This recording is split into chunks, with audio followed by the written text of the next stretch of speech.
What's going on YouTube? Vik-Werks checking in. Another video for the Ford F-150.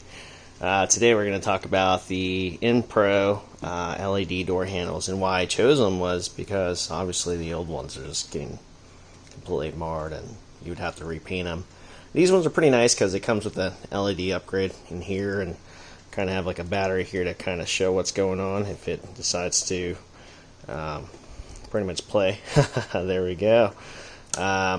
And you get to choose, like, if you wanted to come with a blinker or when you basically unlock the vehicle.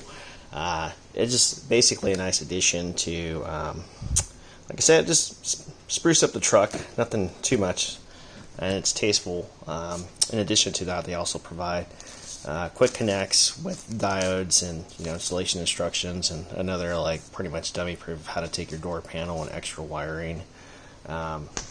I haven't seen anybody on YouTube with it, so I figured, you know what, let's give it a shot and go from there. So I know it's a cluster here because obviously pretty much moving here, but just touching base with you guys. So anyways, if you like the content, subscribe, hit that like button, comment below, let me know what's up. All right, talk to you guys then.